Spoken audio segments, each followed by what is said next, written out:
que había una señora Pata. Y esta señora Pata había dado a luz varios huevos donde eran huevos de patitos, ¿no? Pero uno de esos huevos era un huevo muy grande, que parecía que no era del pato, sino que era de otra persona, ¿no? Entonces había huevo de patito, patito, patito, patito y un huevazo, ¿no? Entonces dijeron, oye, esta señora Pata es una bandida, esta señora Pata es una traviesa, ¿qué ha hecho, no? Y todos los patitos comenzaron a nacer. Todos, todos, todos, bien chiquitos, bonitos, bellos, hermosos. Eran espectaculares. Excepto uno que no nacía. Y esperaba, y se esperaba, y se esperaba, y se esperaba, y no nacía. Hasta que por fin nació. Pero nació bien feo, ¿eh? O sea, el pico era alargado, las alas eran grandes, se veía con los hermanos, no parecían a los hermanos. Era definitivamente de otro papá. Y probablemente de otra mamá también. No se sabe cómo llegó ahí, pero no era de la tribu. ¿Ok? No era de la tribu. Y comenzaron a hacerle bullying, pues, al pobre pato, ¿no? Comenzaron a hacerle bullying. No, que tú eres grande, no juegas con nosotros. Haciendo un breve paréntesis, mientras observaba la historia me acordaba que yo en el colegio nunca querían jugar este lingo conmigo. Eso que era el juego donde uno se ponía así y uno saltaba. Siempre decían, no, con Ítalo, con Leandro en aquella época, con Leandro no vale, ¿ah? No, yo no me pongo ahí. Solamente querían que yo siempre sea el que estuviera ahí, ¿no? Entonces, por lo que era enorme, siempre he sido grande.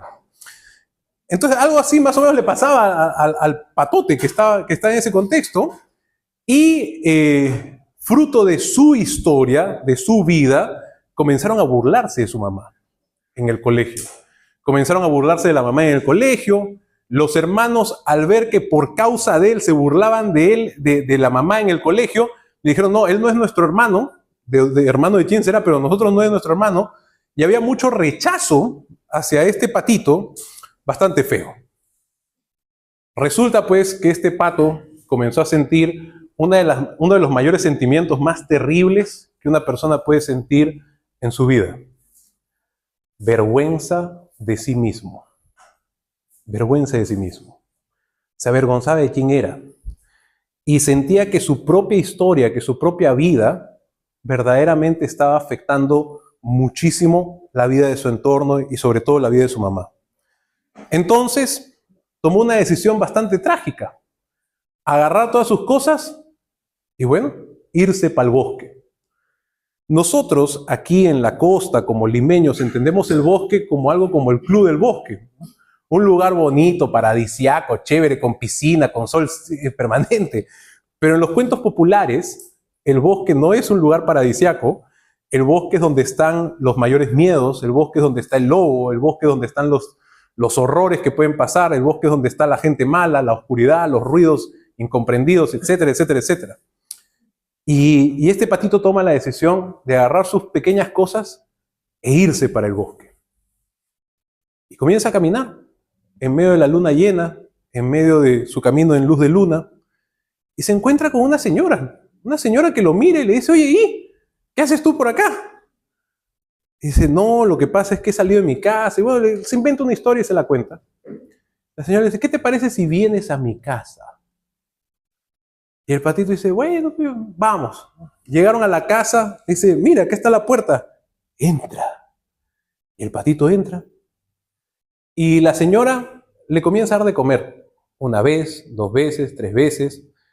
Cuando el patito quería hablar acerca de su realidad, de su vida, de su historia, a la señora eso no le importaba. Lo que le importaba era que el patito coma, ¿no? O sea, aliméntate, hijito, no pasa nada. Tú aliméntate nomás, no te preocupes. Tú aliméntate, aliméntate, aliméntate. Y el patito ya no era un patito, ¿no? Sino que conversó poco a poco, convirtió en un patote, pues, ¿no?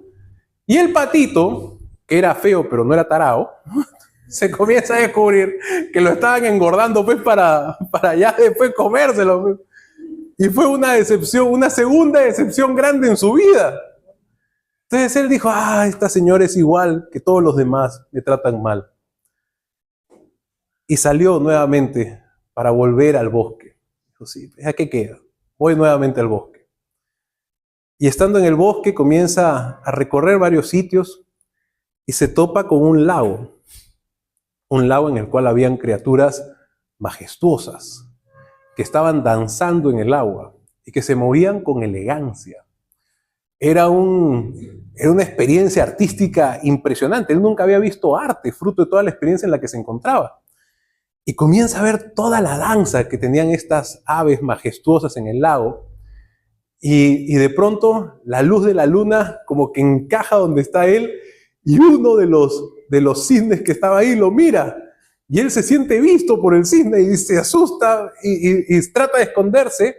Pero es este cisne, que es un auxiliador, que va hacia él y le dice: oye, ¿por qué no bailas con nosotros? Y le dice: no, yo no puedo hacerlo. ¿Por qué no puedes hacerlo? ¿Por qué no bailas con nosotros? Ven, baila con nosotros. Y le revela el punto más duro que tenía en el corazón. No puedo bailar contigo ni con ustedes. ¿Por qué? Soy feo. Y le dice: ¿eres feo? Ven conmigo. Y lo lleva a una parte del lago. Y le dice: oye, mírate. Y cuando el patito se mira, dice: somos iguales. Dice: sí, ven y toma tu lugar. Ven y toma tu lugar. Esta historia, que es bastante conocida, es una historia que nos refleja todo lo que puede pasar cuando la relación con nosotros mismos se destruye y se rompe. Y la incapacidad de por nosotros mismos poder reconstruirla. Necesitamos más cisnes a nuestro lado que nos muestren nuestra verdadera identidad. Y parte de esta historia también implica un camino comunitario, un camino donde podemos encontrar nuestro amor y nuestra identidad a través de un camino comunitario, a través de nosotros como comunidad. Cuando vamos a iniciar hablando acerca de la relación conmigo mismo, la relación conmigo mismo nunca va a iniciar conmigo mismo. ¿Cómo uno aprende a hablarse? ¿Se acordarán ustedes? ¿Quién les ha enseñado a hablarse a sí mismo? La voz interna con la que cada uno de nosotros nos hablamos, ¿de quién es? ¿Es de nosotros o es prestada? ¿Es voz de hombre o voz de mujer? O tal vez nunca se han cuestionado nada de eso, pero nos hablamos. Sí, o sea, si tú te hablas a ti mismo, tranquilo, no estás loco, no estás loca, no estás psicótico, psicótica, todos nos hablamos a nosotros mismos, ¿ok? Y esa voz, habitualmente esa voz interna, o lo que los psicólogos llamamos la locución interior, es una voz que ha sido prestada por papá o por mamá. Cómo mi papá o mi mamá me hablaba, después, a medida que he ido creciendo, es una voz en la cual yo me hablo a mí mismo después. Recuerdo cuando mis pequeños hijos estaban teniendo ciertos temores para entrar al saltarín, al trampolín, y había un ejercicio que a mí me enseñaron también cuando me estaba formando en programación neurolingüística, y era un ejercicio que fue bien chévere, era cerrar los ojos y hablarte a ti mismo y decir: yo puedo, es fácil y lo voy a hacer. Yo puedo, es fácil y lo voy a hacer. Y así uno se mentalizaba, pues, ¿no? Entonces me acuerdo que un día vi a mi hijo que estaba en el patio, y de pronto estaba hablándose a sí mismo y se decía a sí mismo: yo puedo, es fácil, lo voy a hacer. Yo puedo, y arrancó, igual mi hija, igual Gracia. Pero esa voz interna es una voz que la cultivamos los papás. Es una voz que nosotros como papás vamos a cultivarla.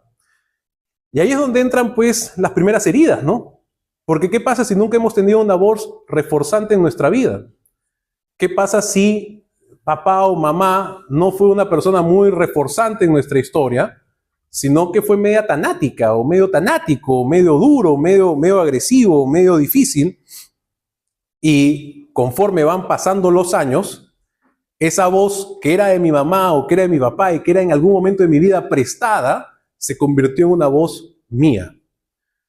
Una voz que me motiva, una voz que me alienta, una voz que me puede torturar, una voz que me puede golpear, una voz que me puede herir. Y ahí la pregunta clave habitualmente es: ¿qué es lo primero que me digo cuando yo cometo un error? En el momento en el que yo cometo un error, ¿qué es lo primero que me digo? Sí, lo voy a hacer mejor la próxima vez. Definitivamente no. Por lo menos en mi caso, no. ¿No? Y ahí podríamos entrar a todas las teorías de apegos que hay: apego desorganizado, ansioso, evitativo, y puede entrar en todos esos rollos. Pero aquí el tema es: oye, la relación conmigo mismo nunca empezó como una relación conmigo mismo. La relación conmigo mismo empezó en un momento de mi historia que viene con nombre y apellido y que viene en un contexto determinado y que viene en un momento comunitario en el que estuve viviendo, en esa primera comunidad en la que viví, que es mi familia. Y puede ser que yo esté viviendo efectos de fractura hasta este momento. Entonces, quiero primero que podamos en este primer elemento analizar con qué voz me estoy hablando. ¿Verdaderamente es una voz mía? ¿Es una voz prestada de papá o de mamá? Y que se asome un poquito a la distancia y Dios también me puede hablar internamente. También puedo prestarme la voz de Dios, o más que prestarme, colaborar con el Espíritu Santo en ese proceso de sanación personal y hablarme desde esa voz que Dios me habla todos los días, porque Dios habla hoy.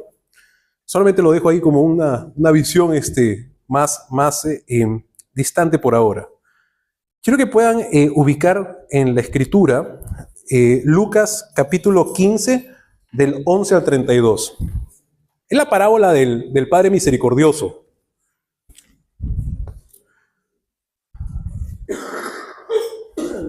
Lucas capítulo 15 del 11 al 32.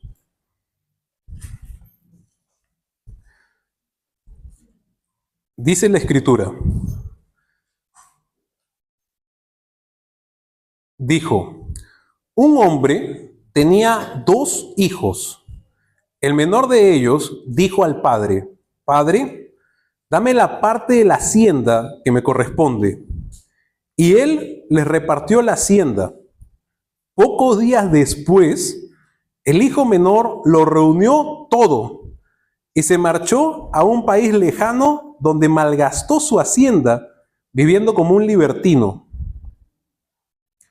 Cuando se lo había gastado todo, sobrevino un hambre extrema en aquel país y comenzó a pasar necesidad. Entonces fue y se ajustó con uno de los ciudadanos de aquel país, que le envió a sus fincas a apacentar puercos, y deseaba llenar su vientre con las algarrobas que comían los puercos, pues nadie le daba nada. Y entrando en sí mismo, dijo: ¿cuántos jornaleros de mi padre tienen pan en abundancia, mientras que yo aquí me muero de hambre? Me levantaré, iré a mi padre y le diré: Padre, pequé contra el cielo y contra ti. Ya no merezco ser llamado hijo tuyo. Trátame como uno de tus jornaleros. Y levantándose, partió hacia su padre.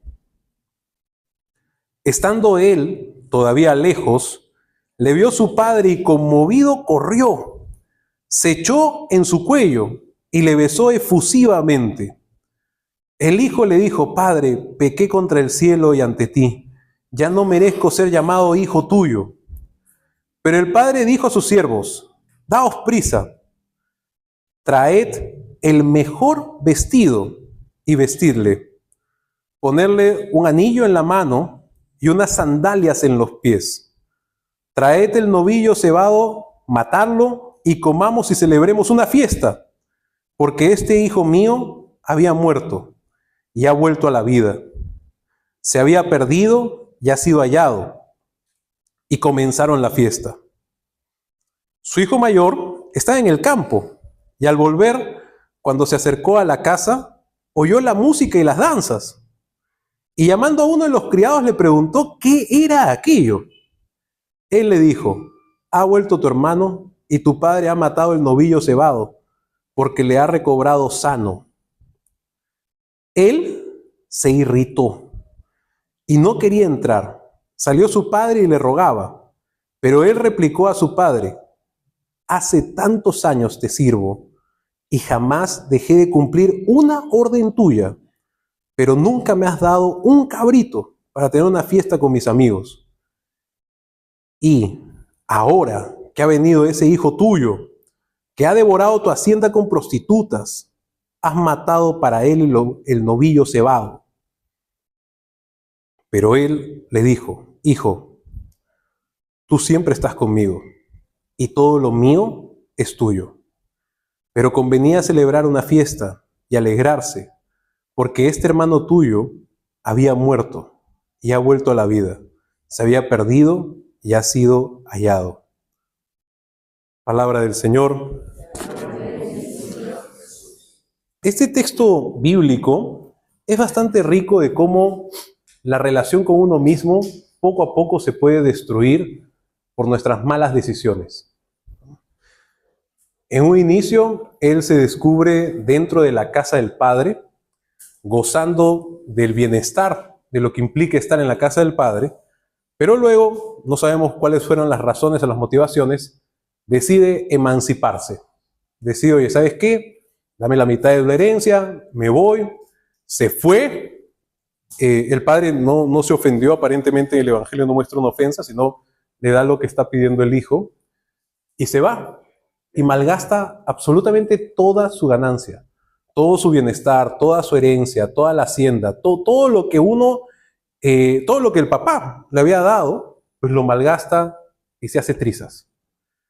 Cuando la Escritura muestra a esta persona que cae en necesidad y que viene toda una hambruna y todo un tipo de psicosocial en el ambiente y no hay dónde buscar trabajo, no hay dónde generar riqueza en el ambiente, él toma otra necesidad, que era hacerse jornalero de uno de los del pueblo, de uno de estos lugares.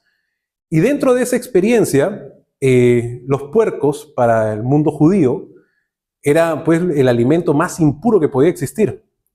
Y que esta persona desee comerse la comida de los puercos, o sea, ya implica que la dignidad personal había caído en lo más bajo de lo bajo de lo bajo que puede haber. Esto nos da un primer elemento.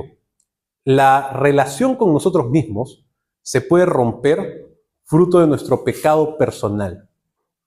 Aquel pecado que nosotros tenemos no dialogado, no dicho, oculto.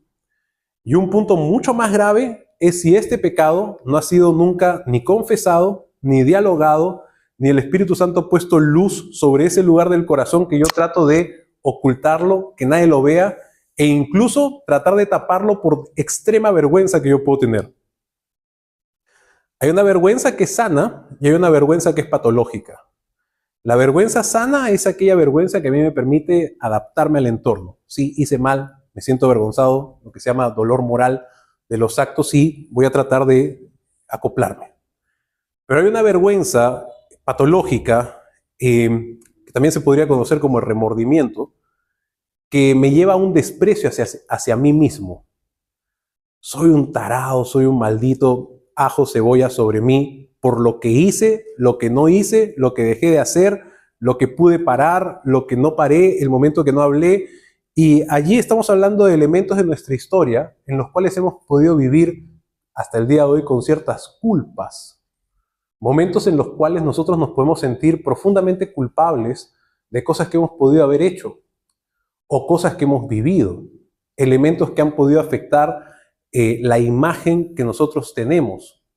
Entonces, un primer elemento es la visión que yo voy a tener sobre mí y la experiencia sobre el pecado que yo he podido generar, cargar, sobre este error fatal que yo he podido tener en mi vida y cómo me relaciono con mi historia, cómo me relaciono con la experiencia de pecado.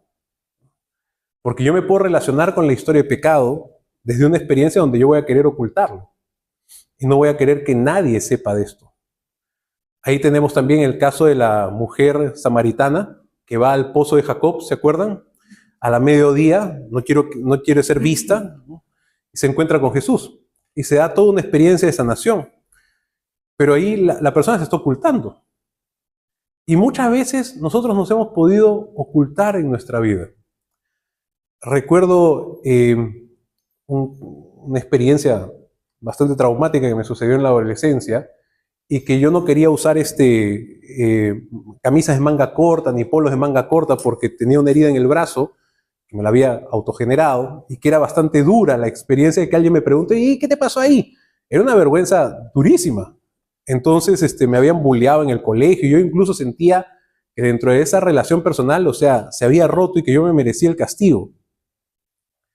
Fueron momentos bastante duros y esa vergüenza también la volví a vivir el momento en el que me diagnosticaron hace unos años, al día de hoy felizmente está en remisión total, depresión.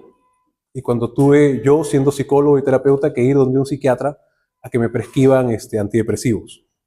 Fueron experiencias bastante duras y dentro de la experiencia dura y traumática, sanadoras al mismo tiempo. Porque es en el momento más dramático de nuestra vida donde Dios se va a manifestar con poder y gloria. Amén. Amén. Pero hay un punto de quiebre. El punto de quiebre es lo que en la Escritura señala, el momento donde el hijo pródigo derrochó todo, hizo todo y tiene hambre. Hay una necesidad personal, ¿no? Y entra en sí mismo. O sea, como que la clave es entrar en nosotros mismos. Ya de por sí el entrar en nosotros mismos es entrar donde Dios habita. Entrar en nosotros mismos. Y se le ocurre un plan, una estrategia. ¿Cuál era la estrategia? Pues tener una vida estable, pero no era volver a ser hijo. Era tener una vida estable, porque él sabía las consecuencias del pecado, él sabía las consecuencias que había hecho, etcétera, etcétera, etcétera. O sea, el hombre estaba en unos juegos de autotortura bien profundos. Y cuando llega a la casa del Padre, se da la experiencia majestuosa y gloriosa. O sea, oye, pónganle calzado, estaba descalzo, se había perdido todo tipo de dignidad, pónganle un calzado, o sea, pónganle anillo. El anillo en la cultura judía, uno se reconocía hijo porque tenía un identificativo, ¿no? Entonces, parte del identificativo familiar era tener un anillo. Entonces, le estaba devolviendo absolutamente toda su dignidad, lo abrazó, lo besó. No importa dónde había sido, no importa con quién haya sido, no importa en dónde has derrochado, lo importante es que estás vivo y que estás en casa. Y para nosotros es importante que el Espíritu Santo actúe en nuestra vida, mencionando a cada uno de nosotros que no importa a dónde hayamos ido, y no importa qué cosa hayamos hecho, lo importante es que podamos volver a casa, que podamos volver donde papá, que podamos mirarnos como papá nos mira y salir de esa experiencia en la que podamos estar sintiendo vergüenza, culpa, sentir que yo no puedo hacer las cosas, sentir que yo no podría dar a conocer a Jesús a otras personas, sentir que estoy muy cansado, que esto ya no es para mí. O sea, salir de todo ese tema y tener una relación conmigo mismo desde la mirada de Dios, desde la mirada del Padre, verme desde la mirada del Padre. Ese es un primer elemento que quería mencionar durante este tema. Pero otro elemento de fractura es el daño que han podido hacer hacia nosotros.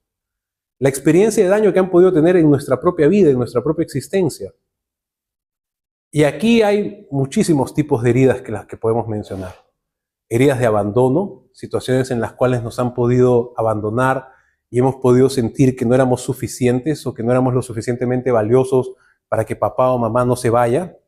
Heridas de rechazo, cuando por alguna razón nos han rechazado en el colegio, en nuestra familia. Heridas relacionadas a injusticia, que me hicieron algo lo cual atentó conmigo y a la otra persona no recibió el mismo castigo, y habían diferencias marcadas. Heridas que han podido haber sido muy duras, experiencias de abuso. Todas esas son heridas que pueden atentar contra la relación contra nosotros mismos y sentir una vergüenza tal de no querer mostrar aquello que estoy viviendo y aquello que duele. Y esa experiencia puede formar en mí una identidad, una falsa etiqueta de que no soy suficiente, soy un idiota, no sirvo para nada. Y cuando yo tengo que enfrentar un problema, lo enfrento desde la etiqueta, pero no desde la forma en la que Dios me mira. No desde la forma en la que Dios me observa como hijo amado y como un hijo que puede enfrentar su día a día, que puede enfrentar su historia, que puede ser un instrumento de sanación, un instrumento de reconciliación, que puede poner paz en diversos lugares. No me veo así, o sea, me veo pues, intenso, ¿no? Entonces, este daño que genera esta relación desconfigurada de mí mismo, implica sanarlo. Y eso va a implicar mostrar mis heridas frente al Señor para que el Señor poco a poco las comience a tomar. ¿Cuántos de nosotros oramos todos los días? haciendo un paréntesis, no levanten la mano, es una pregunta personal. ¿Cuántos de nosotros oramos todos los días? De la forma en la que podamos orar, ¿ok? Hay algunos que hacen la meditación de la palabra, lectio, otros que se van al Santísimo, oran, otros ya, o sea, intencionalmente, ¿ok? Intencionalmente orar. Todas las personas que oramos, la vida mística se activa. Y esa vida mística implica entrar en nosotros mismos y comenzar a discernir qué viene de Dios, qué es lo que el Espíritu Santo me comienza a mostrar, qué es aquello que se me muestra en el corazón. Claro, puedo encontrarme dentro mío al Señor, puedo encontrarme mi carne herida, también puedo encontrar el mal espíritu. Es parte de lo que ocurre. Pero dentro de la vida mística, habitualmente la luz del Espíritu Santo va a poner todos aquellos elementos que han podido ser de heridas o de pecados. Es lo primero que el Señor nos va a iluminar en nuestra historia y es lo primero a atender. Entonces, si hay algún pecado que nosotros tengamos que nunca ha sido confesado, que lo guardo pero en la parte más recóndita de mi interior, no lo he mostrado con nadie y no lo he confesado, el efecto sigue presente al día de hoy. Es la parte más dura y más intensa. Esto quiere decir que si en algún momento han tenido la experiencia de haber hecho una confesión general de vida, si no la han podido realizar, este es el momento de hacerla. O sea, esa es la invitación que sería en esta noche, ¿no? O sea, a ver, tratemos de hacer una confesión general de toda nuestra historia, en un momento donde podamos pedirle al Espíritu Santo que nos ilumine, que nos diga, a ver, muéstrame todas las cosas que he podido haber hecho con conciencia y con intención de daño hacia otras personas, ¿no? O sea, ya sea por daño directo, por omisión, por venganza, por ira, rabia, etcétera, que hemos podido tener. Pero en la medida en que el Espíritu Santo vaya iluminando, pues el trabajo en el confesionario, en el sacramento de reconciliación, es totalmente fuerte. O sea, el Señor me va a comenzar a iluminar y yo voy a comenzar a ir acercándome a su misericordia poco a poco, y eso también va a cambiar la visión personal que yo tengo conmigo mismo. Yo no puedo entender mi relación conmigo solamente yo con yo. La relación conmigo mismo se va a entender desde la relación con Dios y la relación con los hermanos. Y eso también va a implicar la experiencia comunitaria, ¿no? O sea, si mis hermanos no me ven desde una perspectiva con Dios, o sea, no me ven como un hermano al cual se le puede orientar, edificar, corregir, al cual se le puede acompañar, pues va a ser difícil que se pueda dar también un crecimiento comunitario personal. Pero ahí es donde toca ver estas fracturas. Y cuando hayan heridas emocionales, heridas personales, toca mostrárselas al Señor. Amén. Y el otro punto es la identidad. ¿Ok? Nuestra identidad. Si tuviéramos que describirnos a nosotros mismos, ¿con qué palabra sería? ¿O con qué palabra sería? O sea, responder a la pregunta, ¿quién soy yo? ¿Quién soy yo? Entonces, ¿soy el patito feo? ¿Soy el grandote que no dejaban jugar en el colegio? O sea, ¿quién soy? ¿Soy el inconsciente? Porque mi papá es algo que me acuerdo que repetía mucho. Tú eres un inconsciente. Es algo que era muy frecuente. Tú eres un inconsciente. O alguna frase que me repetía mucho por el lado de la familia de mi papá es, tú no tienes fuerza de voluntad. Y era un tema que quedaba ahí, ¿eh? Que al día de hoy personalmente estoy revisando temas relacionados con mi peso, ¿no? Porque ya es momento de atenderlo, pues, ¿no? Entonces es, a ver, ¿de dónde viene esta identidad de opulencia, ¿no? Entonces, ¿de dónde viene, no? No tienes fuerza de voluntad, eres un inconsciente, tú no, pero tu hermano sí, yo tengo un hermano mellizo, tu hermano sí tiene fuerza de voluntad, y comparaciones, etcétera, que se pueden dar. Entonces la identidad muchas veces está en juego, y la identidad va a estar en juego, y la identidad, mientras el Señor no me la haya revelado, de alguna manera, o sea, desde la experiencia mística de oración, hay una identidad que es general, ¿no? O sea, como hijo, hija de Dios. Pero también hay una identidad más personal que está en sintonía con la misión de cada uno de nosotros en el mundo. Y eso implica una profundización en mi relación con Dios, ¿no? O sea, en la experiencia de que el Señor nos creó con un porqué y un para qué en esta vida. Y ese porqué y para qué tiene una identidad en nuestra experiencia. Y esa identidad se va a ir revelando poco a poco en la medida en que uno en su relación con Dios crezca y Dios mismo le vaya revelando para qué y por qué está en este mundo. Amén. Ya me están viendo como algo medio raro. Estoy estoy volando mucho, pero es la realidad. O sea, la realidad parte es esa. Tenemos un porqué y un para qué. No podemos contentarnos con que nuestro discernimiento sea, oye, ¿esto es pecado o no es pecado? O sea, porque uno puede vivir la vida diciendo, oye, pero ¿estoy pecando o no estoy pecando? Hay cosas mucho más profundas que discernir en el día a día, como por ejemplo, a ver, ¿dónde me quiere Dios? ¿En qué lugar me quiere Dios? ¿Hacia dónde me quiere Dios? Y que todos los días podamos pedir justamente al Espíritu Santo para que nos ilumine en esa misión que tenemos en el día a día. Y son experiencias que se van a dar en varios momentos de nuestra vida. Entonces, quiero compartir un texto bíblico que habla justamente sobre etiquetas. Está en Isaías, capítulo 62, versículos del 4 y 5.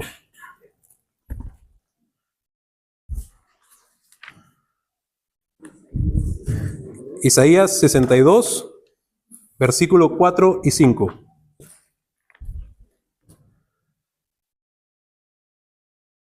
Bueno, si podemos empezar un poquito antes los versículos, bien.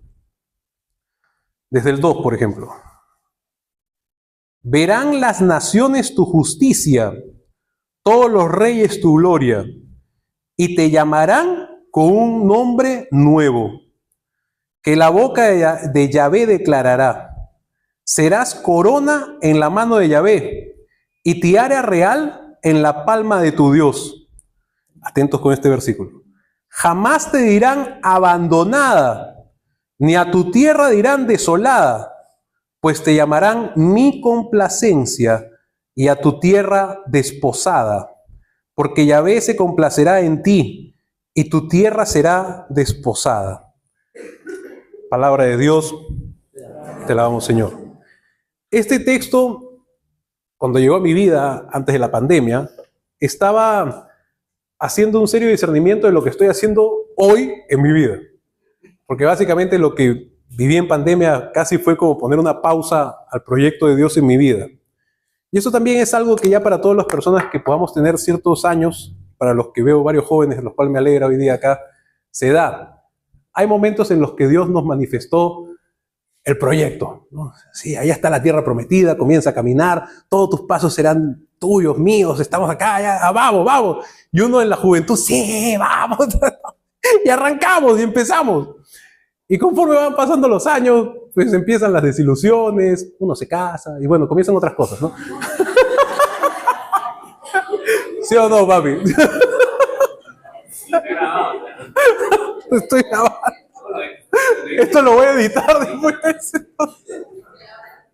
Pero bien, entonces llega un momento donde puede pasar como el hijo pródigo, a uno se le puede meter la locura y decir, mira, ¿sabes qué, Dios? Todo lo que me has mostrado, vete, y palabras más, palabras menos, me voy, me largo y ya me pierdo. Esa misión que Dios había regalado, ese proyecto que Dios había regalado, ¿se pierde también? La respuesta es no. ¿Y qué pasa? El proyecto se pone en pausa hasta que la persona regrese. Y eso también pasó en algún momento en mi vida. O sea, la pandemia, todos esos cambios, proyectos, etcétera. O sea, fue un tema que fue un shock bastante fuerte, que a veces uno puede sentir que cómo estaba mi vida antes de la pandemia y tratar de poner todos esos años como un paréntesis en nuestra vida y que no se puede. Y después que ya pasó todo este caos que hemos podido vivir, comencé justamente a retomar el discernimiento de varias áreas de mi vida. Áreas que fueron bastante difíciles y que uno es, ok, ya, recuerdo que me dijeron en algún momento de mi vida que si en algún momento me extravío, me pierdo, me voy, pongo pausa, simplemente me dedico a hacer otra cosa que el Señor no me había pedido, el proyecto no termina, sino que el proyecto se pone en pausa. Ok, yo quiero regresar al proyecto de Dios en mi vida. Entonces, salud, voy a buscar sobre mis pasos. ¿Y qué es lo que ayuda para buscar sobre los pasos? Que si una persona, y a partir de hoy comenzamos a ser disciplinadas, podemos tener un cuaderno de oración. Este es mi segundo cuaderno de oración, en el cual voy apuntando todas las cosas que Dios me va diciendo y me va mostrando. En caso me vuelva a extraviar, poder navegar sobre los pasos y comenzar a ver estos puntos sobre los pasos. Y esa parte es muy importante, porque lo que el Espíritu Santo en algún momento nos ha iluminado no es algo que va a cambiar. Obviamente todos estos elementos hay que discernirlos con un director espiritual. No es que yo solito en mi oración, en mi cuarto lo voy a discernir. O sea, se necesita una experiencia comunitaria para el discernimiento. Si no, sería un iluminismo religioso, ¿no? Tienen que ver discernimiento de los frutos y bueno, una serie de cosas más. Pero a lo que voy es que toca volver sobre los pasos. ¿Qué es lo que Dios me mostró hace 4 años atrás? ¿Qué es lo que yo estaba haciendo hace 4 años atrás? Estaba discerniendo exactamente lo mismo que estoy discerniendo ahora con relación a mi peso. Y ese versículo que les estoy compartiendo sobre Isaías, era un versículo que yo marqué en mi cuaderno de oración. Nadie me volverá a decir más, no tienes fuerza de voluntad, sino te dirán, un hombre de voluntad. Y ahora veo esa promesa y digo, Señor, por favor, ayúdame. O sea, yo la quiero. La necesito, Espíritu Santo, por favor. Por favor, cuando pasen el pollo a la brasa de Espíritu Santo, tú estate aquí, estate presente. Cuando venga la época de los chicharrones, Espíritu Santo, dame fuerza, por favor. Entonces, bueno, mi oración no es tan dramática, ¿no? Pero sí es un punto en el cual no solamente implica, en el momento de mi vida, elección del alimento, sino también va a implicar una serie de cosas más que implica un discernimiento personal. ¿Para qué? O sea, porque hay una realidad sensible que es dura admitir, pero que tengo que admitirlo y públicamente esto me va a hacer bien también. Dios no me soñó con sobrepeso. ¡Oh! Eso duele. No, Dios me soñó estable, saludable. Y esa parte es la que me toca a mí afirmar y mirarme desde la perspectiva de Dios con su amor. Tengo que ser colaborador de la gracia, porque esa es una misión del Espíritu Santo que yo voy a asumir en mi vida y que va a implicar que si yo tomo posesión de esa realidad, eso va a dar una gloria a Dios que va a ser bastante profunda. Y podrán tener una foto mía antes y después, ¿no? O sea, pero es una parte que es fuerte. ¿Qué es lo que tengo que cambiar ahí? Un tema muy profundo, una etiqueta, una identidad, una experiencia que es muy arraigada en mí. Yo desde que tengo uso de razón siempre me han dicho el gordo. Oh, ahí viene el gordo, ahí viene el gordo, el gordo. O sea, entonces mi historia no es que yo era flaco y de pronto me hice gordo y ahora no, mi historia es que yo siempre fui gordo. Y ahí la identidad es que tengo que dejar que el Señor, que el Espíritu Santo me muestre quién soy en ese aspecto de mi vida, que está oscuro y que es duro de ver porque me da vergüenza. No sé cuál sea esa identidad que tú tengas y que tal vez te dé vergüenza. Hasta hace unos años atrás, una de las cosas que le pedí al Señor es que yo pudiera ser un esposo y padre amoroso. Porque era bastante irritable, medio gruñón. Encima tuve el cuadro de depresión, entonces no era tan afectivo, no era tan cariñoso. Más andaba fijándome en los errores, renegaba bastante.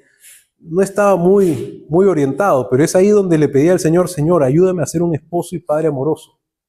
Ayúdame a ser un esposo y padre que verdaderamente pueda ser cariñoso con su esposa, con sus hijos. Y fue duro, pero considero que al día de hoy, cuando le aplicaron una reevaluación a mi hijo y a mi hija, una de las cosas que se puede observar es que dentro de su relación consigo misma, una de las visiones más cercanas, o sea, más fuertes, es cómo me ve mi papá, cómo me ve mi mamá. Mi papá y mi mamá me ven bien, como un buen niño, como una buena niña. Eso también sería otro tema por contar. Entonces, quiero llegar a unas 3 conclusiones a través de este tema. La primera conclusión es que Dios desea que tengamos una buena relación con nosotros mismos. Y eso implicaría, oye, ver, ¿cómo está mi relación conmigo? ¿Está bien? Si estamos bien, genial. toca pasar al segundo punto, discernimiento de la misión, discernimiento de la identidad. Pero el primer paso es, oye, la relación conmigo mismo tiene que estar bien. ¿Quieres conquistar la tierra? Está bien, chochera, la vas a conquistar, pero tienes que hacerlo desde una perspectiva que no sea una etiqueta de esclavo, sino que sea una etiqueta de una persona libre que puede tomar la voluntad de Dios y que puede asumirla. Entonces, eso implica tener una buena relación consigo mismo. Y tener una buena relación consigo mismo implica tener una buena relación con el Papá Dios y mirarnos desde allí. Segunda conclusión, el Señor quiere sanar nuestras heridas y quiere cambiar nuestra identidad. Que no sea una etiqueta, sino que verdaderamente sea una identidad que venga de Él, una identidad de hijo. Y el tercer elemento, la tercera conclusión, es que ello solamente se puede dar a través de una experiencia comunitaria. Y cuando hablamos de una experiencia comunitaria, estoy hablando a nivel iglesia, no solamente siervos nosotros, sino iglesia, una experiencia comunitaria. Esto es algo que es necesario. O sea, nadie puede bautizarse así solo. O sea, uno tiene que ir a las personas que nos bauticen y eso implica un contexto eclesial, ¿no? Entonces, vamos a cerrar un poquito este tema, pudiendo hacer un breve compartir que nos va a dar paso después a un momento de oración. Para este compartir, vamos a poner ciertas reglas. ¿Bien? Lo primero es que vamos a tratar de buscar dentro de la asamblea una persona con la que tengamos mayor sintonía, que no sea nuestra pareja, que no sea nuestro familiar. Tratemos de buscar una persona con la que tengamos mayor sintonía. Y con esa persona vamos a compartir, apunten estas preguntas, con esta persona vamos a compartir por turnos, ¿ok? Primero va a hablar uno, el otro escucha, y luego cambiamos los roles, el otro va a escuchar y el otro va a hablar, ¿ok? La primera pregunta es, ¿tengo algún evento o momento que no he logrado superar? ¿Tengo algún evento o momento que no he logrado superar y que afecta la relación conmigo mismo, la relación conmigo misma? Algo que me produzca vergüenza, algo que me produzca una herida, algo que no he llegado a superar, algo que he querido ocultar. ¿Tengo algún evento o momento que no he logrado superar y que afecta la relación conmigo mismo? Vamos a tener 7 minutos para poder compartir esto. 3 minutos y medio uno, voy a dar a conocer un poquito el tiempo, 3 minutos y medio el otro. ¿Bien? ¿Se entendió la dinámica? Bien, entonces nos ponemos de pie, sacudimos un poco el cuerpo, nos juntamos con esa persona y pueden hacerlo parados o sentados, como se sientan más cómodos. Hagamos un momento de silencio, por favor. Vamos a iniciar un momento de oración. Si bien es cierto, hay muchas cosas por dialogar, podemos tomar asiento, pero conservando el lugar en el que estamos compartiendo. ¿Bien? La experiencia comunitaria sana. La experiencia comunitaria sana.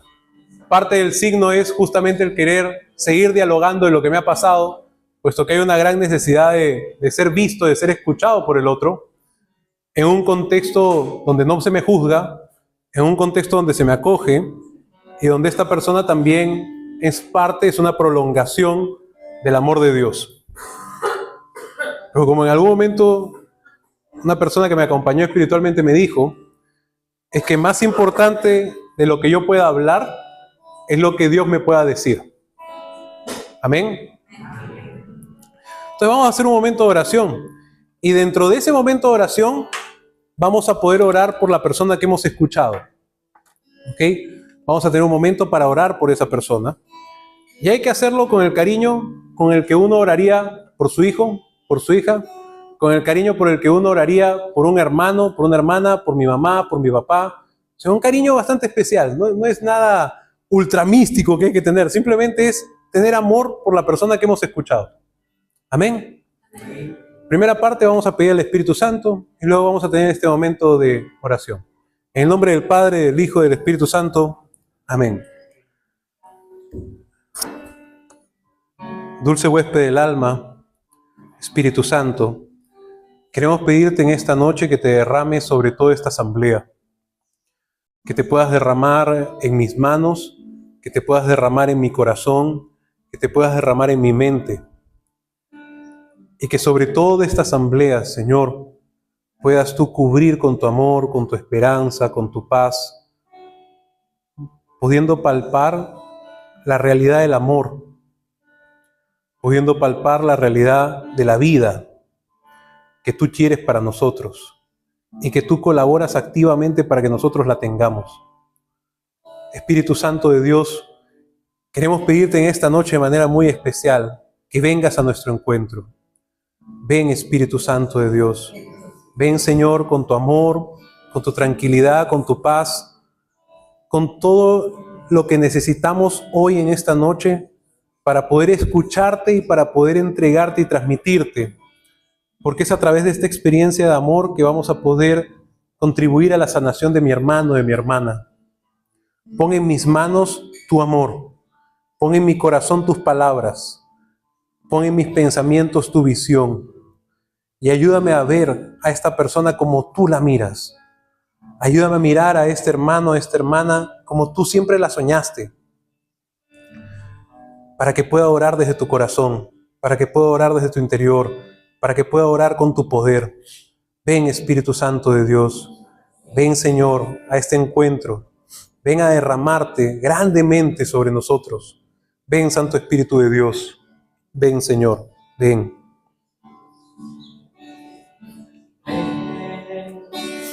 Espíritu, ven y lléname, Señor, con tu preciosa unción. Ven, Espíritu, ven y lléname, Señor, con tu preciosa unción.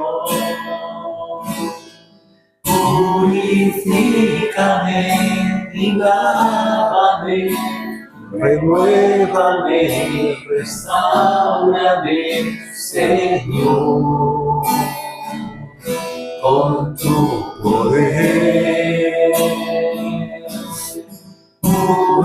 Purifícame y lávame, renuévame, restáurame, Señor, te quiero conocer. Ven, Espíritu, ven y lléname, Señor, con tu preciosa unción. Ven, Espíritu, ven y lléname, Señor, con tu preciosa unción. Purifícame y lávame, renuévame y restáurame, Señor, con tu poder. Purifícame y lávame, renuévame y restáurame, Señor, te quiero conocer. Purifícame y lávame, renuévame y restáurame, Señor, con tu poder. Purifícame y lávame, renuévame y restáurame, Señor, te quiero conocer. Señor, te quiero conocer. conocer. Señor, te quiero conocer.